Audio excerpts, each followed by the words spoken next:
Good afternoon, and this is day 2 of OSHA 365. I am John Newquist, your host, and we're going to talk about Written Hazard Communication Program. Why is that important? Because this is the #1 most cited standard. If we look at the 219 list, GHS was cited the most of all the OSHA standards.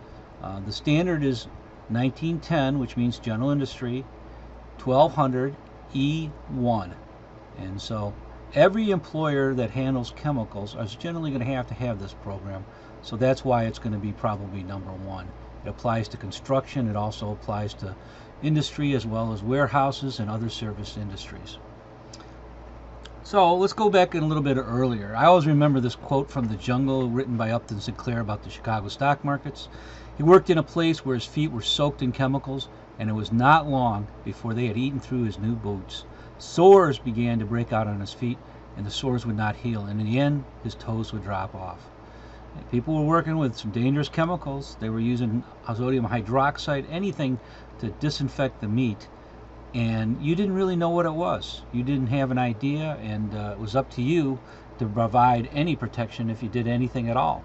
But if you weren't making a lot of money, you didn't have the money to buy this stuff. And I remember the person spent a week's salary on some new boots, and they were gone within a few weeks. So when OSHA started in 1970, they did not have a chemical hazard communication standard. So when I started OSHA in 1983, the big controversy was, did you have a right to know the chemicals you were working with? And since there was no OSHA law, Illinois and other states started saying, we're going to require, and employees in Illinois will have a right to know by looking at the MSDS. That was called back then a material safety data sheet, and it would tell you what was in the chemicals so you could actually understand what was going to be affecting you. The only trouble is, back then, because there was no law, these data sheets often said proprietary chemical. No ingredients would be listed. So you didn't really know much. There wasn't a uniformity to any of these data sheets, and so we had a kind of a mess. So you can imagine what the effect on the chemical companies were. Chemical manufacturers had to follow an Illinois law for data sheets, California law, a Massachusetts law, and they really hit onto Congress about we need one law, not 50 states with 50 different laws. So this is one of the fastest standards that came out by OSHA. I remember it was ordered by Congress in 1985, and it seemed like it was out in 90 days. And this required a lot of programs. It required you have a list of chemicals, material safety data sheets for all your chemicals, training of employees, and significant labels. The Global Harmonization Standard, or GHS, was added to the Hazard Communication Standard, as I like to call it. And one of the things they introduced were the pictograms. And we'll talk about these pictograms in another day. But you got to make sure that when you buy these chemicals that they have the pictograms on them. And there are 9 official pictograms, technically. So the #1 standard is going to require you to write a written program. And we'll talk about that in a few minutes. It must contain a list of all your chemicals that are hazardous at the site. Example, 1,521 citations and 219 were issued. Now, the program is going to address non-routine tasks. So if you're going to go out and say, all right, once every 5 years, we're going to go out and buff the floor with a chemical, then you're going to have to sit there and make sure people understand that this chemical is maybe going to be flammable, hazardous, corrosive, and you make sure the people who are doing it might have a refresher on it. If you're going to hire contractors, you want to know what they're bringing in onto your site, because you don't want to be getting sick from the chemicals they're bringing in, or vice versa, they get sick from the chemicals they're seeing or possibly exposed to. Anybody has a right to see each other's data sheets as well as the program. So the written program will also talk about how you'll implement it in the facility. Do we buy the chemical like this, come in there, take it to the department and use it, or do we have a procedure where we're going to have people will look at this data sheet before we bring it on site, make sure that the chemical is safe, make sure that we add this to our list of chemicals. Otherwise, I often do audits and I find out 50% of the chemicals are not even on the list of the program that they developed a few years ago. And a lot of the chemicals they listed are gone. So you want to make sure you probably do an audit every year to make sure these data sheets and the list of chemicals are going to be accurate. So a lot of people ask, well, how do I write this sample GHS program or hazard communication program? So we go to the internet. I use Google as my search engine. Bing is also good. But we just type in the word sample GHS program and .doc. So if you have Office 365, that's Microsoft Word. What I like about this is that you get a document in Word and it will show the Word document, and now that allows you to edit it.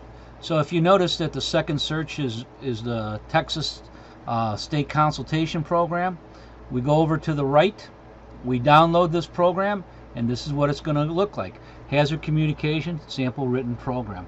This is why I like it, because a Word document you can edit. If you get it in a PDF, you may or may not be able to edit depending on your software. So I'm just going to go through here. The program's going to be written for you. So all you're going to have to do is put your names in there and make sure. The program's going to list the chemicals. We're going to have the data sheets. There's going to be talking about the labeling and pictograms, training, storage, non-routine tasks. And then we also have attachments. I'm not going to go through them much, but you're going to have to make sure that when you train people, they give you kind of a package. So the sample program is we could put our company name. It could be ABC Chemical or ABC Manufacturing or whatever you want to do. Hazard Communication Program. That means you actually got to do it. If you know how to do this find and replace, you can highlight this word company name, and then you use search and replace, and you can put your name of the company in. Okay, so they're going to ask you who's going to be responsible. If you're in charge of safety or you have a collateral duty of safety, then you're going to be that responsible person. And then we're going to have a list of the chemicals. Then we're going to have the safety data sheets. They drop the M, or the material safety data sheets. And it says responsible person will keep all data sheets. I love everything electronically because it takes up very little space to put in a data sheet if you put it eventually in PDF. This program can be, once you've done it, keep it in Word, or you can convert it to PDF. But the idea is that you want to be able to edit things. So if you cannot edit in PDF, then you just want to leave it in Word. And it talks about all these different elements in detail, and I won't go into it. But it also gives you some attachments. If you're going to do training, which is required, you're going to go through it. Attachment B is something they came up with in Texas out of the consultation program. Consultation programs are a program funded by OSHA to the individual states. So every state has a consultation program. It is a free service to that state's employers for small businesses, usually under 250.